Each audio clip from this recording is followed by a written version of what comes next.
Армысыздар балалар, біз бүгінгі сабағымызды бастайық.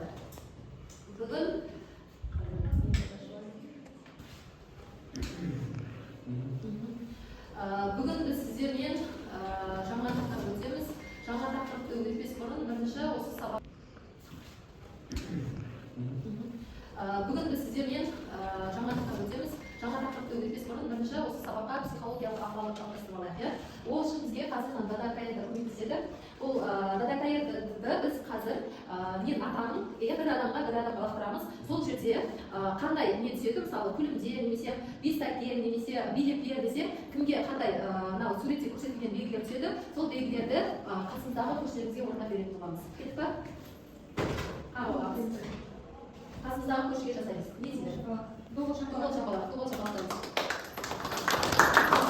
Бастырамыз жаңағы. Ая. Бестакен. Қасымдағы көршімізге бестакен. Лақтырамыз біреуіне. Досымды мақтайды. Досымды мақтайды. Күшті спортсменсің. Мықты спортсмен. Молодец. Құшақтаймын. Так, тағы да кімге бекзаттар бақтырайық. Шүлік отырсын. Шүлік отырсаңыз да. Енді әсемге берейік, әсемге. Әсемді. Біреу өзге түскен таңда әсем. Тілек айтты. Тілек айтты. Жалғасақ не тілейсің? Салам қобылдан жасаймын. Балығы жүзен асылуға тілеймін. Кім қалды сіздер? Бір әлі. Мажан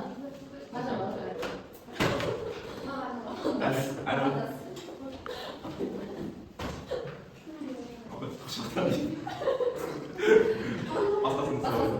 Басқа қойып қайда ғой? Бір әлі. Шынтақпен амандасайды. Жағдай бар екен, жағдайға лақтырамыз. Все, болды өзіне лақтырамыз. Болды. Бүгінгі сабақта көңіл-күйлерін көтереді деп ойлаймын. Енді біз сабағымызды бастайық. Біз алдында конус, цилиндр деген айналу денелерін сендермен уже түсініп алдық. Бүгінгі сабақта уже біз айналу денесінің келесі бір несі шар және сфера және оның элементтері деген жалпы онымен танысатын боламыз. Бүгінгі біздің сабақтың мақсаты сабақта сіздер сфера бетінің ауданын табуға есептеу шарды білу керексіз және сфера шарының анықтамасын білу және оны жазықтықта бейнелей алуларыңыз керек. Бүгінгі сабағымыздың мақсаты. Енді сабақты бастамас бұрын мен сіздерге мынандай екі фигураны көрсеткім келеді. Екеуінен не айырмашылық байқайсыздар? Екеуі де дөңгелек пішінді, иә? Көлемінде тұрып айта қояйық. Ең бірінші айырмашылығы екеуінің көлемінде, біреуі шар берілген, екіншісі екеуінің айырмашылығы біреуі шар және екінші сфера болып саналады. Не үшін? Қалай жасаймыз? Бізде сфераның іші бос болып саналады. Доптың іші бос, ал апельсиннің іші бізде бос болмағандықтан ол бізде шар. Дұрыс айтасыз. Қалғандарыңыз келісеміз бе? Біз жалпы осылар қарап анықтауға болады, иә? Және де мына суретте көрсетілгендей арбуз бен кокос бар, иә? Кокостың іші бізде қуыс. Ол қайсысына жатады? Сфераға жатады, иә? Қуыс фигуралар бізде сфера болады. Ал арбуз бізде шарға мысал бола алады. Енді осы екеуінің айырмашылығын білеміз, иә? Енді мен бір сұрақ қойғым келіп тұр. Біз неліктен жер шары деп айтамыз? Не үшін жердің сферасы немесе жердің шеңбері тағы басқа деп атауларын айтпаймыз? Не үшін именно жер шары деп айтылады? Себебі жердің ішінде ядро бар. Уыс па жеріміз? Иә. Уыс па? Ал не үшін атмосфера деп айтылады? Атмосфера. Ауа бізде? Қуыс болған. Ол бізде сфера болады. Ал жер бізде қуыс емес. Ол ішінде жер шары. Енді шарды жазықтықпен қиғанда қимасы қандай болады? Біз бұл жайлы негізі 60 сыныпта өттіңдер сіздер. Дөңгелек, шеңбер, шар, сфера деген тақырыптың негізгі элементтері 60 сыныпта өтіледі. Жарай ма? Енді шарды жазықтықпен қиғанда қимасы қандай фигура болады? Шарға біз қандай мысал алдық жаңа? Мына екеуіміз біз апельсин және допты алдық, иә? Ал апельсин бізде шарға мысал болады, иә? Енді шарды жазықтықпен центр арқылы қиған кезде, міне, центр арқылы мына тұрған апельсинді біз центр арқылы қидық, иә? Сол кезде оның ішкі бөлігі қуыс па, әлде қуыс емес па? Қуыс емес. Мұнда шеңбер ма, әлде диаметр ма? Дөңгелек. Дөңгелек па, әлде шеңбер ма? Дөңгелек. Ал шеңбердің бізде ішкі бөлігі тоже қуыс болады иә. Мысалы мына доптер қарастырып иә. Бұл доптер кескен кезде, центр арқылы кескен кезде бізде екі бөлікке бөлінеді ғой. Сол екі бөлікте пайда болған бөліктері бізде не болады мына жерде? Шеңбер әлде дөңгелек? Шеңбер болады. Сонда сфераны, мына былай тұрған сфераны жазықтықпен қиғандағы қимасы бізде шеңбер болады. Ал шарды жазықтықпен қиғандағы қимасы бізде дөңгелек болады. Себебі бірінің іші бірінші уыс емес. Жалпы мағлұмат түсінікті ғой иә? Енді біз осы тақырыпты ашу үшін қазір бір видео қарап алайық. Дәптерлерімізді ашып бүгінгі күнді жазамыз. Тақырыпты жазып алды. Осы бойынша видео қарастырамыз.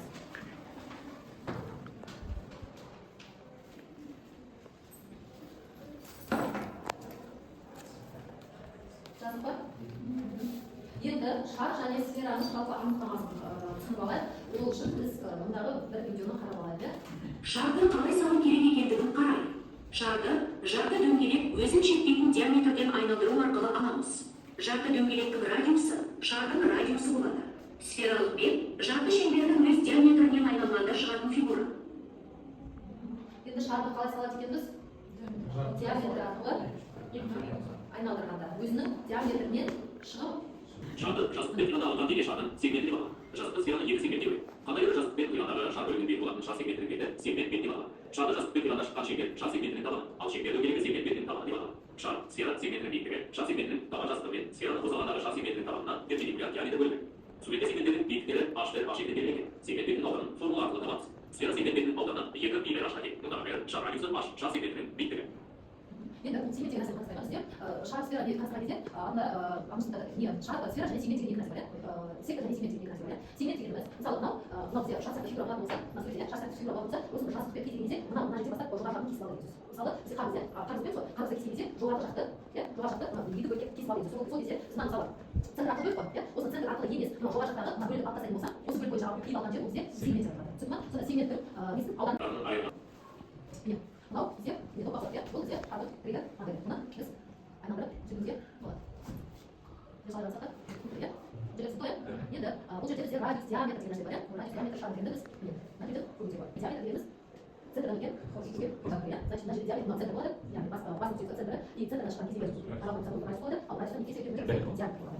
Сосын енді оны несін қималар, яғни жаңа көрсеттік қой. Жазықтықпен қималар. Жоғарыдағы қимасы, кейде айтады жоғарғы бөлікті сегмент, яғни жоғарғы жақтан қиып алған мына жерде ортасынан қиып алған жүргізсе иә. Дәл өзінен қиып көрген ма? И мынау үстімегі шенен тағы шенен қиып.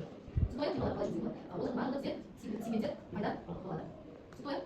Мына жерде мынау жаңағы енді салу бұл сөйлеуге көргізеді. Және радиусын қалай салынады иә. Енді жалпы сипаттас қояйық шаммен жайлы. Енді бізде сфераның несі бар, формуласы бар иә. Сфераның бетінің ауданы туралы формула бар. Ол формуланы қазір бізде мынандай программа бар. Сол программа бойынша қазір мына жерде көрсетіп береді. Ол неге шықпайды экранға? Телефон көрсетеді.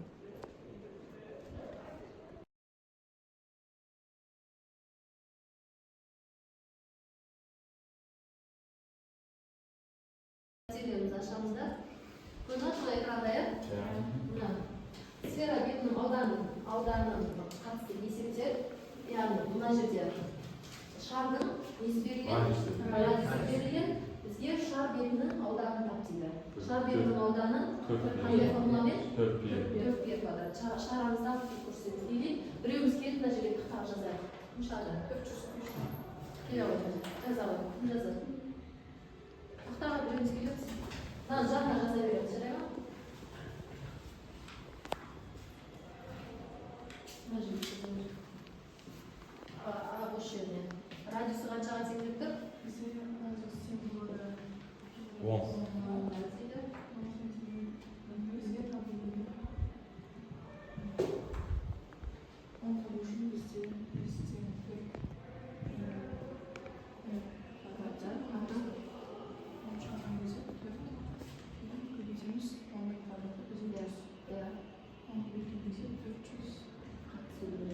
400π тең болады. Қане жауапты қойып тексеріп көрейік. Барлығымызда 400π шықты ма? Түсінікті ғой мына жерде радиусы берілсе, ертең ОБТ-да осындай есептер қазір көп кездеседі. Радиусы берілсе, и біз шар бетінің ауданын десе, өзі осы бетінің ауданын табатын бір формула ол S дөңгелектікі S дөңгелектігі π квадрат болады. S'ning o'rniga qanday san qo'yamiz? Eslanda 4.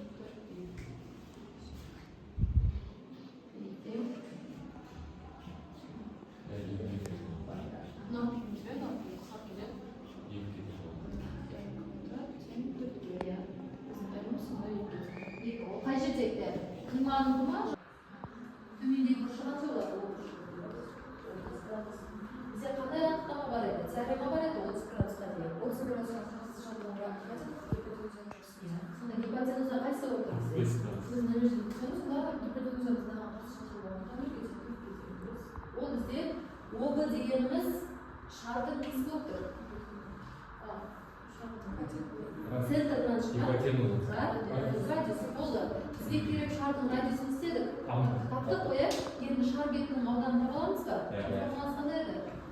S деп шар бетінің ауданы, иә? Жаңағы формуласы қандай еді? Жазамын.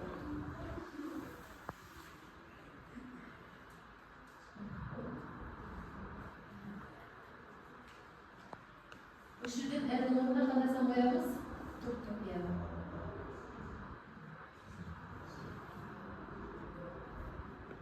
Sevim kaç yaşında? 64. Kaç yaşında? Kaç yaşında? 64. Aşağıdan ben de yazmadım. Sınıfı ya? Kaç yaşında isteyemiyorum.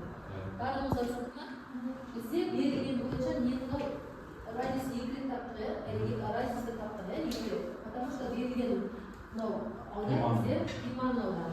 Қима, шардың қимасы қандай фигуралар дедік? Дөңгелек. Түсінді ма? Дөңгелек болғандықтан. Сұрақ бар ма? Жазамыз.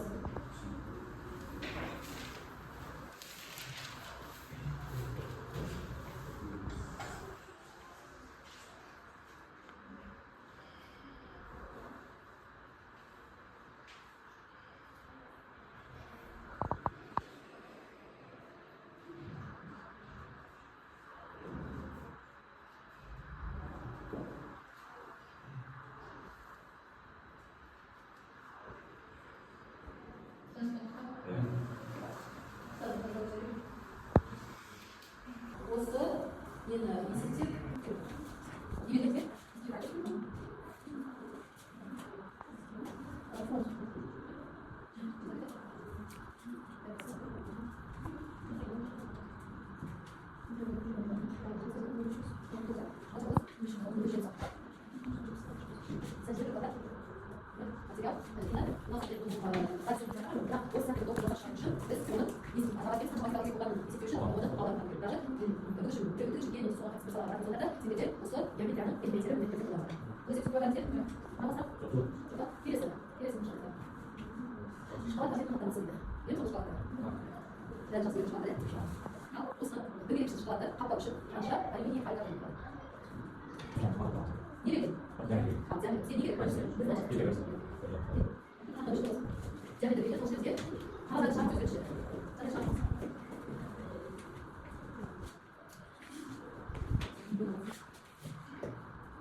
информация. Удар өте жақсы. Және Азиға жалғасқан аяғы сақтанды. Нақты момент қабылдаған.